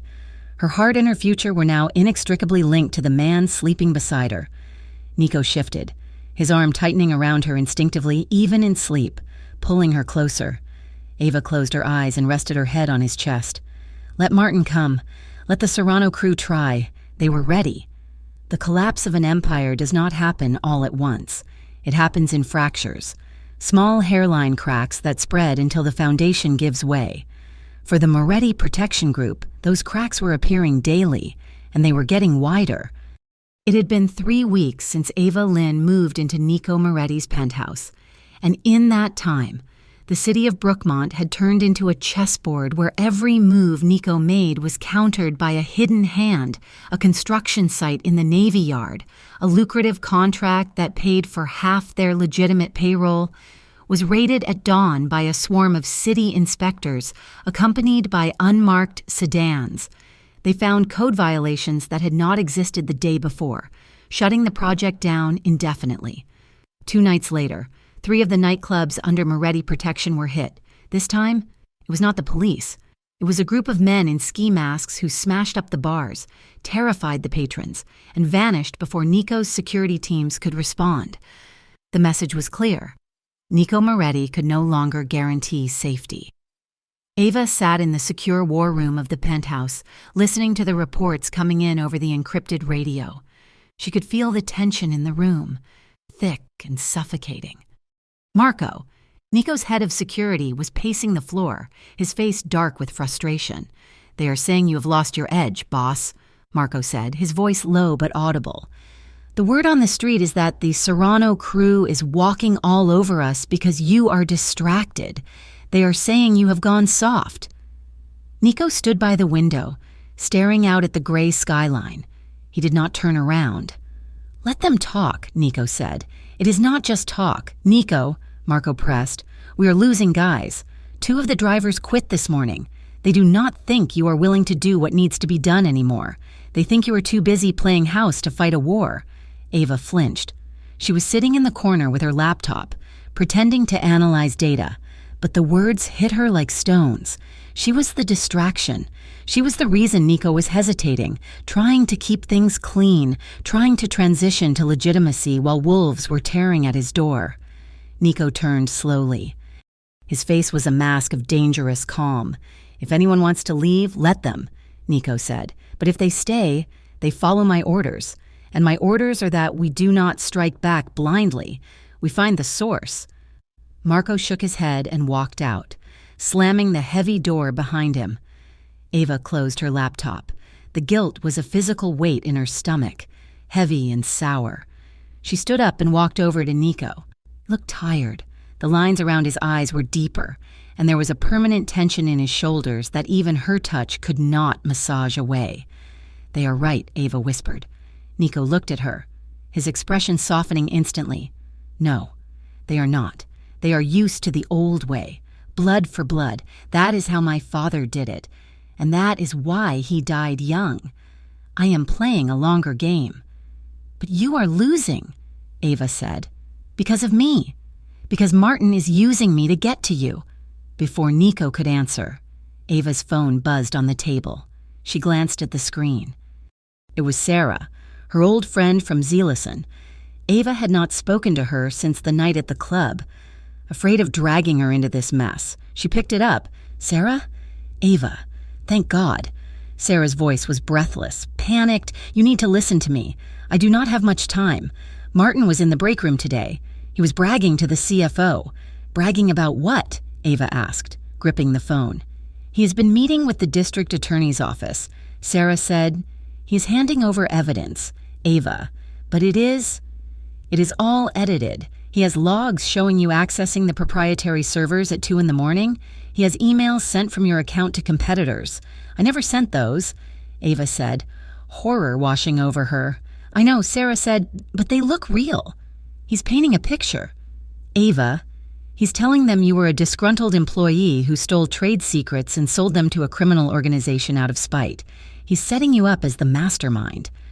He's saying you seduced him to get access codes." Ava felt the room spin. It was not just a lawsuit anymore. Martin was building a criminal case against her. He was rewriting history to make himself the victim and her the villain. "Thank you, Sarah," Ava whispered. "Be careful. Delete this call." She hung up and looked at Nico. The blood had drained from her face. "He is framing me," she said. "He's going to send me to prison. Nico?" Nico's eyes went cold. He walked over to the table and placed his hands flat on the surface. "He will not get the chance," Nico said. That night, Ava poured her fear into the only weapon she had left, her mind. She sat with Elena, Nico's assistant, at the large dining table in the penthouse, surrounded by stacks of printed documents. "If Martin is doctoring logs, there will be a digital footprint," Ava said, her voice shaking with intensity. "He's arrogant. He thinks he is smarter than the system." She pulled up the mirrored hard drive of Zealison's expense server she had managed to access before her credentials were cut. "Look here," Ava pointed. He forged the approval timestamps on his travel expenses, but he forgot to scrub the metadata from the server backups. "I can prove he was in Miami with the intern when he claimed he was at a client dinner in Chicago. And here, these emails he claims I sent, the IP address originates from his home network." Elena nodded, impressed. "This is good. Ava, this is leverage. We can use this to discredit him with the board. If Zealison fires him, he loses his corporate shield." "It is not enough," Nico said from the doorway. He walked into the room, holding a burner phone. He looked like a man who had just received a death sentence and was deciding who to take with him. "I just got word from a contact on the docks," Nico said. "Serrano has arranged a sit-down with Martin tomorrow at noon. At the West Harbor Marina." "Why?" Ava asked. "Martin is selling them the master keys to the Port Authority's digital lock system," Nico said. "That is the trade. He gives Serrano free access to the shipping lanes, and Serrano gives him the muscle to finish us off." Nico checked his watch. "I am going to intercept them. If I catch Martin handing over those codes, I have him for federal espionage, and I can put a bullet in this alliance before it starts. I am coming with you," Ava said, standing up. "No," Nico said. The word was a slamming door. "I have the evidence." "Nico," Ava argued, grabbing the stack of papers. "I can confront him. I can make him admit it on tape. If he sees me, if he sees you, he will kill you," Nico said. He walked over and grabbed her shoulders, his grip hard. "This is not a board meeting. Ava, this is a trap. Serrano will have snipers. He will have men in every boat. I am going in with Marco and a tactical team. You are staying here where it is safe. I am tired of being safe while you bleed for me," Ava cried. "You will stay here," Nico repeated, his eyes burning into hers. "Promise me, Ava. Do not leave this apartment." Ava looked at him. She saw the fear behind his command. She swallowed her argument. Okay, she lied. The next morning, the penthouse felt like a cage. Nico and his team had left at 10 o'clock, armed and grim. Ava watched them go from the balcony, a knot of dread tightening in her chest. She paced the living room. She knew Martin. He was a coward. If Nico went in with guns, Martin would run. He would hide behind Serrano's men and escape, and the war would drag on. She needed to end this. She needed to cut the head off the snake. At 11 o'clock, she made a decision that would haunt her. She picked up her phone and dialed Martin's private number. He answered on the second ring. Well. Martin's voice was smooth, oily. The prodigal employee returns. I know about the meeting at the marina. Martin, Ava said, keeping her voice steady, and I know about the edited logs. I have proof. Martin, I have the metadata. I have the IP addresses. There was a silence on the other end, then a low chuckle. Is that so? Martin asked. And what do you plan to do with that, Ava? Give it to your gangster boyfriend? It will not matter. By tonight, he will be at the bottom of the harbor. I want to make a deal, Ava said. I am listening. I will give you the original drives. Ava said, I will wipe the metadata. I will disappear.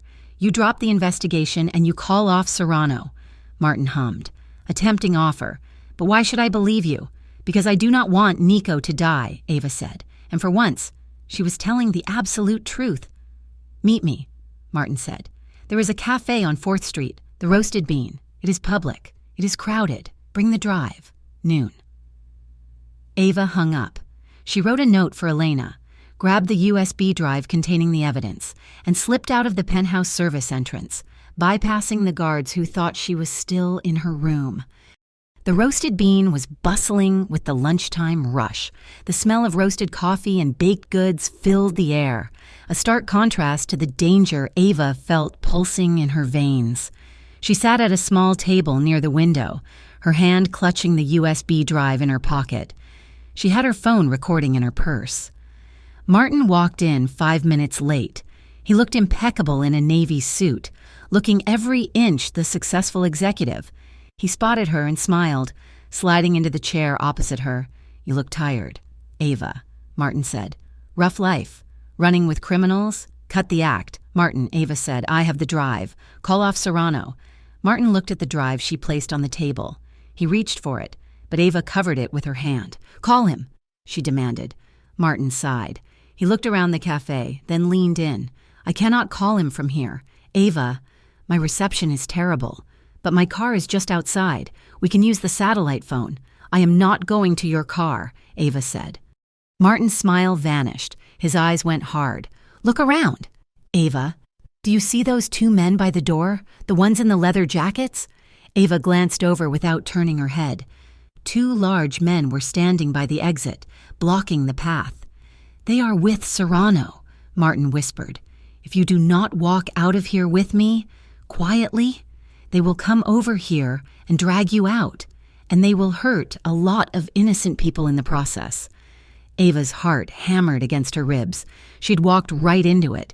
She had thought she was playing chess, but Martin had flipped the board. Fine, she whispered. They stood up. Martin placed a hand on the small of her back, a possessive, sickening touch, and guided her out the side door. The moment they stepped into the alleyway, the pretense dropped. A black SUV screeched up to the curb. The side door flew open. Get her in, Martin barked. Ava tried to run, but Martin shoved her forward. Strong hands grabbed her arms, hauling her into the dark interior of the vehicle. She screamed, but a heavy hand clamped over her mouth. Stifling the sound, Martin climbed in after her, and the SUV sped away, disappearing into the traffic of Brookmont. The ride was a blur of fear. Ava was blindfolded, her hands zip-tied behind her back. She could hear Martin talking on the phone, his voice giddy with triumph. I have her. Tell Serrano the marina meet is off. We are going to the secondary location. Yes, bring the camera. We are going to send Mr. Moretti, a little home movie. The vehicle stopped on gravel. Ava was dragged out. The smell of damp rot and river water hitting her nose, they marched her into a building that echoed with vast, empty space. The blindfold was ripped off. Ava blinked against the dim light. She was in an abandoned warehouse, dust motes dancing in shafts of sunlight that pierced the rusted roof.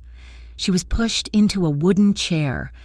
One of Serrano's men secured her ankles to the legs of the chair with rough rope.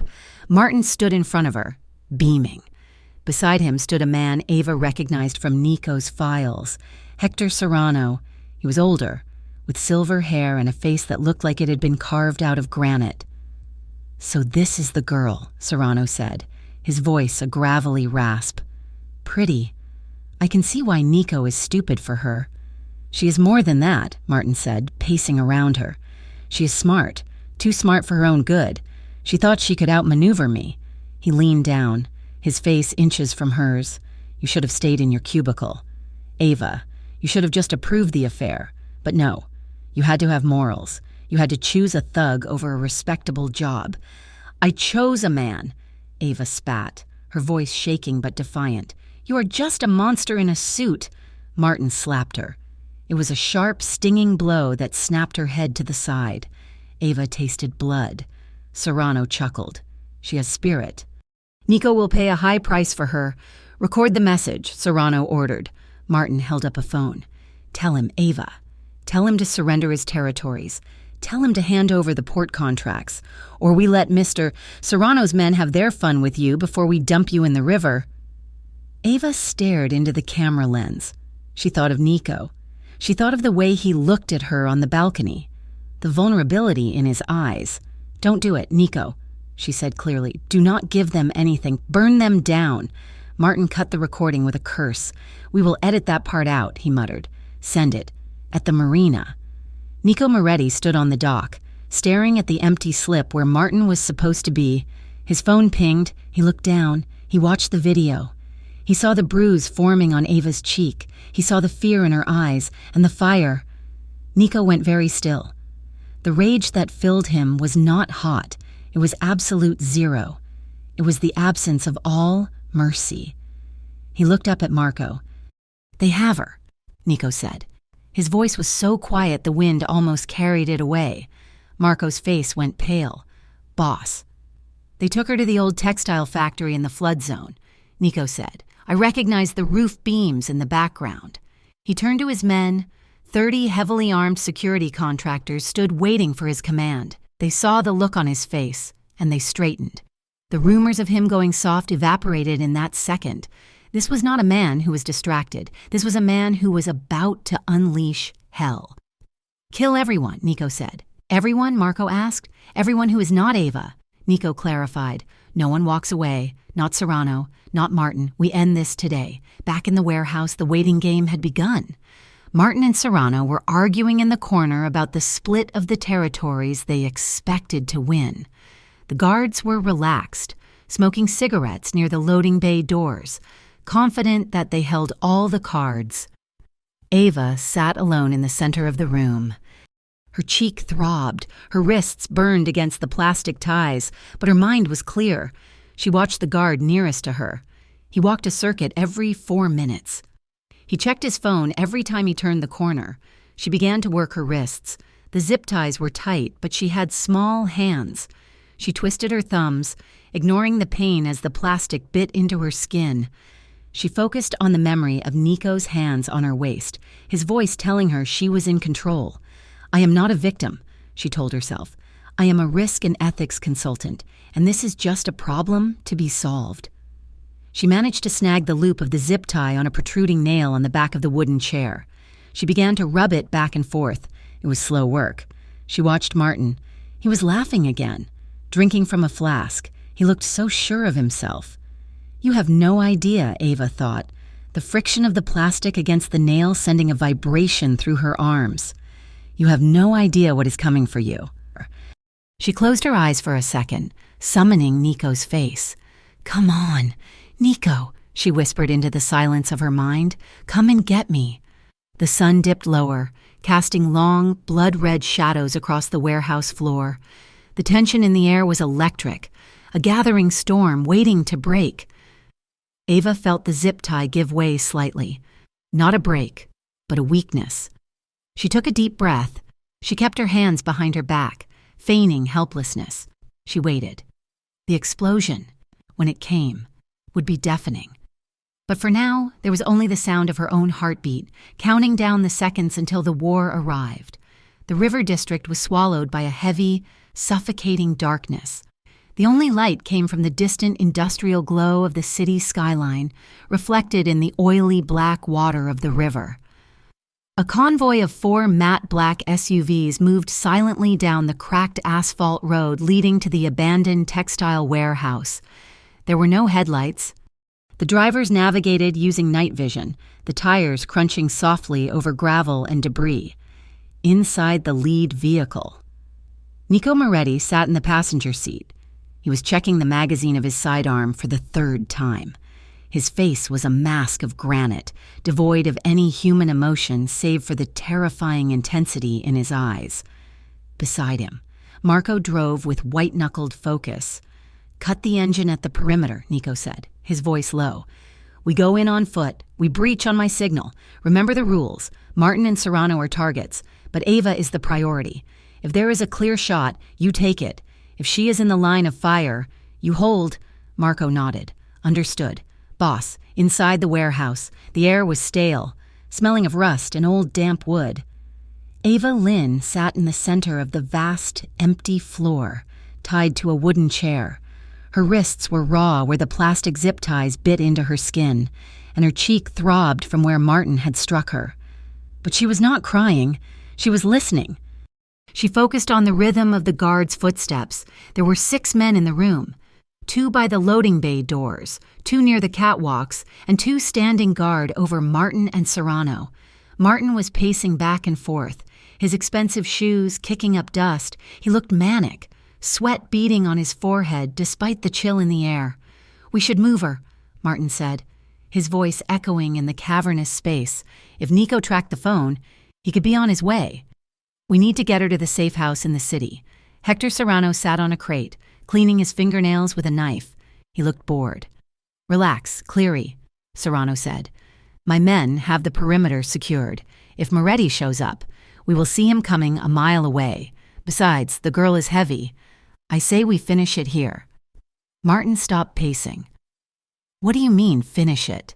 "She is a witness," Serrano said, gesturing to Ava with the knife. "She knows about the Port Authority codes. She knows about the payoff. You said you wanted leverage. Well, you have it. We send Moretti her body, and he will understand that we are not playing games." Ava felt a cold spike of fear in her chest, but she forced herself to remain still. She watched Martin. She saw the hesitation in his eyes, the cowardice warring with his greed. "No," Martin said. "She's worth more alive. She's the scapegoat, remember? If the feds get involved, I need someone to pin the data theft on. If she is dead, I cannot frame her. She has to sign the confession. They were arguing over her life as if she were a piece of inventory. But Ava heard the fracture in their alliance. Martin needed her to save his reputation. Serrano just wanted to clean up a mess. She worked her wrists behind her back. She had found a jagged nail protruding from the back of the chair earlier. For the last hour, she had been subtly sawing the plastic tie against the sharp metal edge. It was slow, agonizing work, but she felt the plastic weakening. Just a little more, she thought. Suddenly, the warehouse plunged into absolute darkness. The overhead halogen lights died instantly, cut from the main breaker box outside. Shouts erupted from the guards. "Get the flashlights," Serrano roared. "Secure the doors." Beams of light swung wildly through the dusty air, cutting chaotic swaths through the blackness. The sound of weapons cocking echoed off the metal walls. Ava knew this was her only chance. She jerked her wrists apart with all her strength. The weakened plastic tie snapped. Her hands were free. She did not hesitate. As a flashlight beam swept past her, she threw herself to the floor, rolling behind a stack of rotting pallets just as a guard rushed toward the chair where she had been sitting. "She is loose," the guard yelled. "Find her!"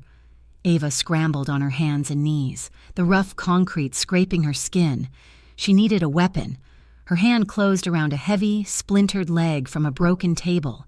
It was not much, but it was solid. She heard heavy boots running toward her. A guard loomed out of the darkness, his flashlight blinding her. There she is. He lunged for her. Ava reacted on instinct. She did not retreat.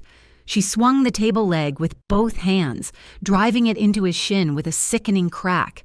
The guard howled in pain and stumbled. Ava shoved him hard, sending him crashing into a pile of crates, and sprinted toward the far end of the warehouse, aiming for the loading bay. She could hear gunfire erupting behind her, controlled, rhythmic shots. Nico's team had breached.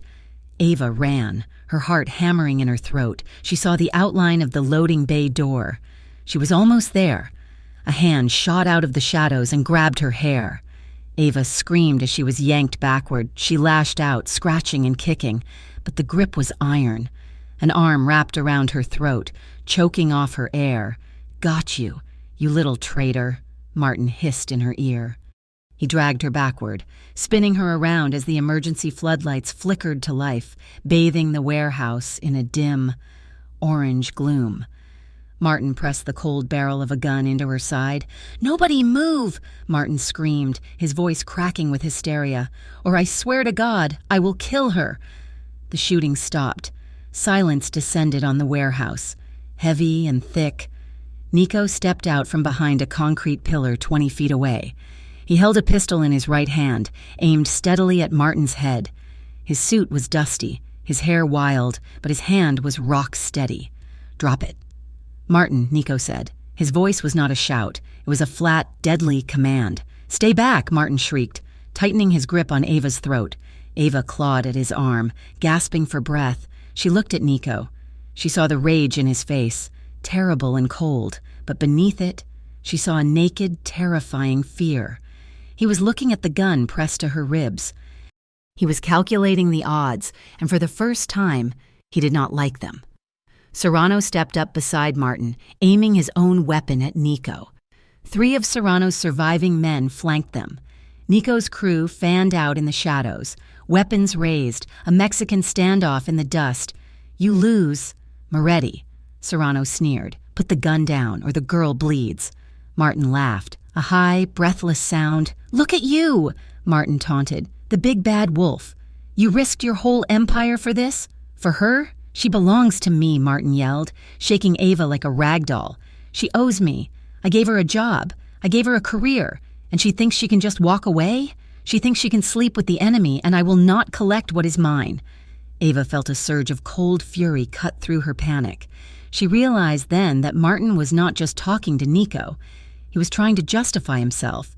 He was trying to rewrite the narrative one last time. She also knew that Nico's tactical team always wore body cameras and audio recorders during raids. She found her footing. She stopped struggling. "I do not belong to you." "Martin," Ava said. Her voice shook, but it carried clearly in the silent warehouse. "Shut up," Martin hissed. "I will not shut up," Ava shouted. "You forged the expense reports. You stole the proprietary data from Zellison. You sold the Port Authority access codes to Hector Serrano for $2 million. Martin froze. Serrano looked at Martin sharply. "You stupid girl," Martin stammered. "It is all on the drive." "Martin," Ava continued, staring straight ahead, knowing the recording was running. "And now everyone knows you are not a victim. You are a criminal. You are a fraud." Serrano laughed, a cruel, barking sound. "She has a big mouth, Moretti. You should have taught her better. You threw it all away for one woman." Nico did not look at Serrano. He did not look at Martin. He looked straight at Ava. "She is not leverage," Nico said. His voice broke through the years of emotional armor he had built, raw and bleeding. "She is my choice," Nico declared, "and I'm done letting men like you treat her like property." The declaration hung in the air, absolute and final. Martin's face twisted in rage. He turned his head away from Ava, shifting his aim slightly as he turned to scream at Serrano. "Shoot him!" Martin yelled at Serrano. "Shoot him now!" It was a split-second mistake. Martin had taken his eyes off his hostage. Ava did not wait for Nico to save her. She reacted. She drove her elbow back with every ounce of strength she possessed, slamming it into Martin's ribs. Martin grunted, the air leaving his lungs. His grip loosened for a fraction of a second.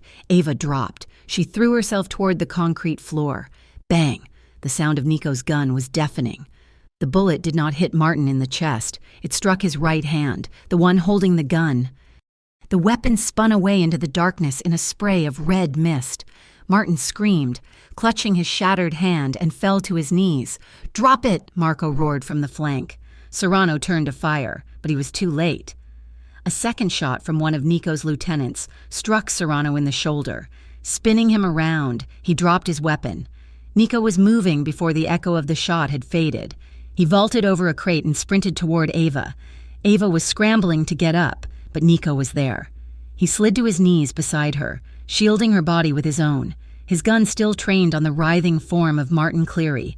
"Are you hit?" Nico demanded, his hands frantically checking her torso. "Ava, look at me. Are you hit? I am okay," Ava gasped, clutching his lapels.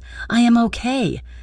Sirens began to wail in the distance, not one or two, but a chorus of them. Blue and red lights began to flash through the high windows of the warehouse. Nico looked up. He did not look surprised. "The police?" Ava asked, confused. "The FBI," Nico corrected. "My lawyer sent the tip an hour ago. We gave them everything, Ava, the drive, the logs, the location, but—" "They will arrest you too," Ava said, gripping his arm. Nico shook his head. "No. We are just the concerned security consultants who stumbled upon a kidnapping in progress. We are the good guys today." The heavy doors of the warehouse burst open. Federal agents and windbreakers swarmed inside, weapons drawn. "Federal agents, drop your weapons!" Nico placed his gun on the floor and raised his hands, but he did not move away from Ava. He stayed positioned between her and the door, a human shield until the very end. As agents cuffed a screaming Martin Cleary and a sullen Hector Serrano, Nico looked down at Ava. He offered her a small, tired smile. "It is over," he said. 2 hours later, they were in a safe house 30 miles north of the city. It was a small cabin tucked into the woods, far away from the river, the noise, and the wreckage of their old lives. A fire crackled in the hearth. Ava sat on the edge of the sofa, holding a first aid kit. Nico sat on the floor between her knees, his shirt removed. A bullet from the initial exchange had grazed his upper arm. It was a shallow furrow, angry and red, but not deep. Ava's hands trembled as she cleaned the wound with antiseptic. She applied a bandage, smoothing the adhesive down against his skin. "You are shaking," Nico murmured. "I am scared." Ava admitted. "The adrenaline is gone. Now I just feel—" She could not finish the sentence. She felt hollowed out. Nico turned around. He reached out and took her hands, covering them with his own. His palms were warm and rough. "You saved yourself," Nico said. "That move with the elbow." "I taught you well?" "I improvised." Ava managed a weak laugh. Nico's face turned serious. He leaned his forehead against hers. "Thank you," he whispered. "For what?" "For fighting," Nico said. "For believing in me. Even when I gave you every reason to run. Even when I dragged you into hell. You stayed." "I told you," Ava whispered. "I am all in." Emotion, vast and overwhelming, crashed over them. Nico made a sound that was half laugh, half sob, and pulled her down. Ava slid off the sofa and into his arms. They collided in a kiss that was not frantic or desperate, but aching with relief. It tasted of smoke and tears and a promise kept. Nico's arms wrapped around her waist, pulling her flush against him. Ava buried her hands in his hair, holding him close. The kiss deepened, slow and deliberate. It was a claiming, a reaffirmation of life after brushing so close to death. They lay down on the rug in front of the fire, limbs tangled together. There was no urgency to undress, no need for the frantic friction of lust. There was only gratitude. Nico held her as if she were the most precious thing in the world. His touch reverent, his kisses soft against her temple, her cheek, her lips. For the first time in weeks, the silence was not heavy. It was peaceful. The weeks that followed were a blur of headlines and legal proceedings. The arrest of Martin Cleary and Hector Serrano dominated the news cycle in Brookmont. The evidence Ava had compiled was damning. Zelos and Dynamics, desperate to distance themselves from the scandal, fired Martin immediately and issued a quiet, substantial settlement to Ava to avoid a wrongful termination lawsuit. Nico kept his word. He used the chaos to restructure. With Serrano gone and the Port Authority under federal audit, the old criminal power structures were crumbling. Nico pushed the Moretti Protection Group firmly into the light. He sold off the gun-running contracts. He closed the shadier nightclubs. He downsized the organization, keeping only the men who were willing to operate legally. It was less money, but it was clean money. 2 months later, the new offices of the Moretti Protection Group were located in a refurbished loft downtown. The walls were brick, the windows large and clean. There were no hidden rooms, no gun crates. Ava sat at a large, messy desk covered in permit applications and zoning maps. She was drinking coffee from a mug that said, "World's Okayest Boss, a gag gift from Elena." Nico walked in. He was wearing a navy sweater and jeans, no suit, no tie. He looked 5 years younger. He walked behind her chair and leaned down, wrapping his arms around her shoulders and burying his face in the crook of her neck. "You are working too hard," he mumbled against her skin. "Someone has to make sure this security audit is filed by 5. Ava laughed, leaning back into him. Nico spun her chair around. He pulled her up and sat down in her place, dragging her onto his lap. Ava settled against him comfortably, looping her arms around his neck. "We passed the audit," Nico said, resting his hands on her waist. "I checked the email 5 minutes ago. We are fully licensed, legally." Ava smiled, a genuine bright expression that reached her eyes. "We did it," she said. "We did it." Nico agreed. He looked at her, his dark eyes filled with a steady, deeply felt love. The danger was gone, replaced by the mundane, beautiful challenges of building a real life. "No more running?" Ava asked softly. "No more running," Nico promised. "Just us." He kissed her, a slow, lingering kiss that tasted of coffee and a future that was wide open. Outside, the city of Brookmont continued to turn, but in this room, amidst the unpacked boxes and the sunlight, Ava Lynn and Nico Moretti had found the only thing worth fighting for. They had found peace.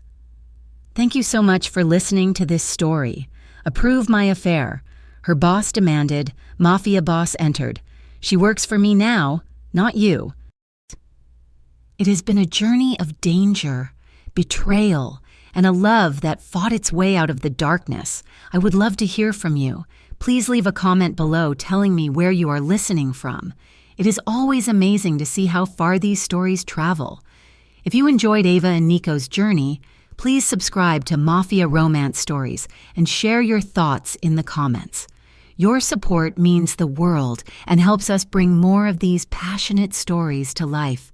Until next time, stay safe and keep believing in love.